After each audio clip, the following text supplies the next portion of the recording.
Bem-vindos a mais uma conversa. Hoje vamos fazer uma viagem nostálgica, diria, até aos anos 90 em Portugal. Uma década, bem, vibrante, não é?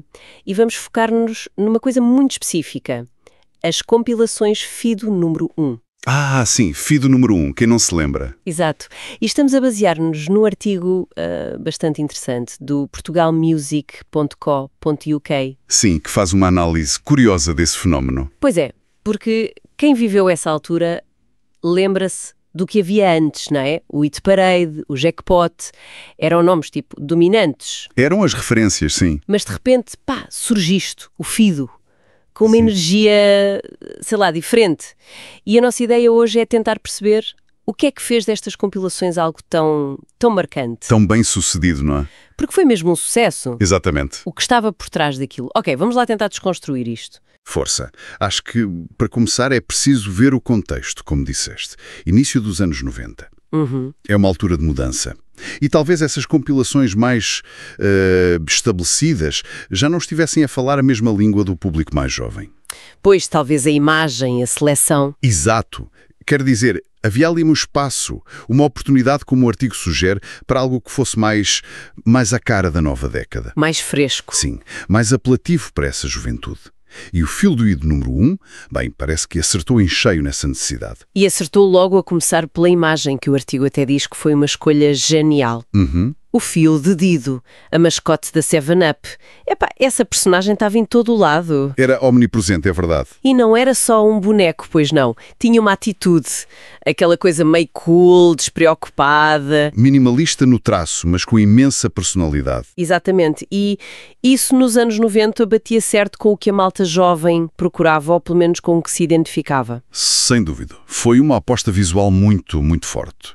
E isso mostra bem o poder do branding na música, não é? Totalmente. Associar a compilação ao FIDO deu-lhe logo uma identidade. Reconhecível, desejável. E diferente do que havia. Completamente. Aquela rebeldia descontraída, sem ser agressiva, foi um fator de diferenciação importante. E depois há outro ponto que a fonte refere, que é o formato. Ah, sim, isso também é giro. Porque saiu em vinil e cassete, claro. Mas o artigo diz que foi o CD que realmente impulsionou a coleção. Pois, o CD estava a explodir nos anos 90, não é? Era o futuro. Era o formato moderno. Melhor som, mais durável, pelo menos era essa a percepção. Mais moderno que as cassetes, que começavam a aparecer. Mais datadas, sim. Apesar de ainda se venderem muito. Então, apostar forte no CD foi, alinhar com a modernidade que o FIDO Dido também representava. Fez sentido. Exatamente. Foi um pacote completo. A música do momento, a imagem do momento e o formato do momento. Boa combinação. Uma combinação poderosa. E essa modernidade ou essa estratégia via-se também na forma como lançavam os discos. Sim, o artigo fala nisso. Saíam do por ano, certo? Certo. Verão e Natal. Alturas de pico de consumo. Uma cadência que criava expectativa, mantinha a marca viva. Faz lembrar um bocado a estratégia da Now, lá no Reino Unido. Muito semelhante. E essa regularidade, entre 91 e 96, como diz a fonte, foi chave para construir uma base de fãs e, dominar as vendas. E é aqui que a coisa fica mesmo interessante. A história de como eles não só competiram, mas arrasaram a concorrência, não é? Basicamente. O artigo diz que nomes como o Hit Parade e o Jackpot acabaram mesmo por desaparecer durante o reinado do Fivedo. Uau! Isso é impressionante, destronar os líderes assim. Demonstra uma força comercial brutal. O público aderiu em massa. Conseguiram tornar a concorrência direta quase obsoleta. Mas como? Como é que se faz isso? Ok, a imagem era forte, o timing bom, o CD... Mas tem de haver mais. Qual foi o as na manga? Bem, aqui cheguemos ao ponto que a análise que temos considera o fator decisivo. A joia da coroa da estratégia Vivedo. Que foi? A capacidade de incluir músicas das principais editoras. Todas elas. Sony, BMG, EMI, Polygram. Espera aí. Todas, quer dizer, quase todas as grandes editoras que tinham os êxitos mundiais. Exatamente. Isso hoje pode parecer normal, mas na altura conseguir essa abrangência de licenciamento era muito difícil.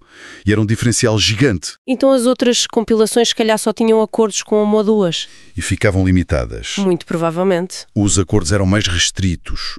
O FID conseguiu, de alguma forma, negociações complexas, certamente, talvez um poder negocial maior, não sei, conseguiu ter acesso a um catálogo muito mais vasto. E para quem comprava isso era ouro, claro. Pois, em vez de teres de comprar várias compilações para apanhar os êxitos todos que ouvias na rádio, o FID dava-te quase tudo num álbum duplo. Uma proposta de valor imbatível. Muito mais completa. Era isso.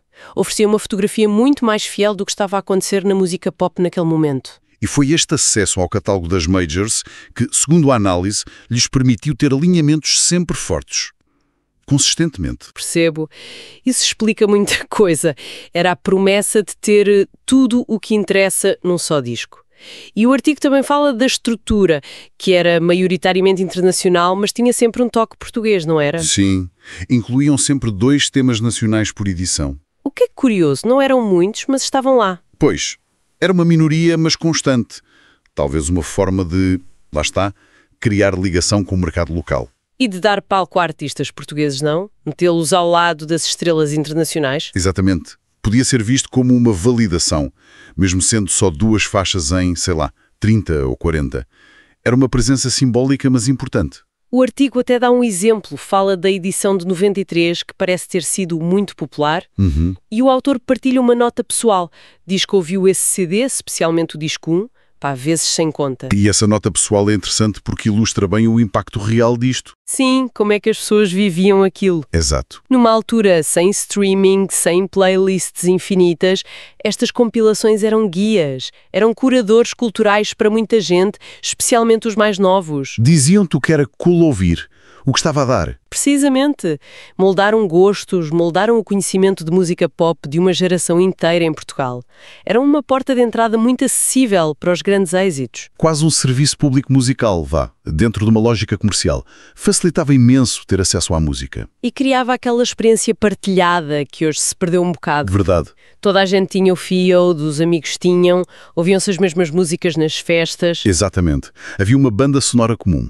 Saber que outros milhares estavam a ouvir as mesmas músicas, na mesma ordem, isso criava um sentimento de pertença cultural. Eram mais do que discos, eram artefactos culturais. Sem dúvida. E definiam o som de uma época. As memórias que temos associadas a essas canções, muitas vêm daí. Viagens de carro, festas de anos... É verdade. Tantas memórias. Então, o que é que isto tudo significa?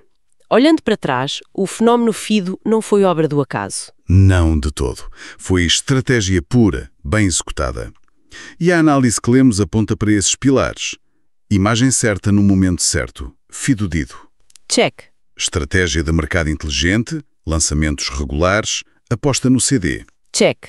E o fator-chave.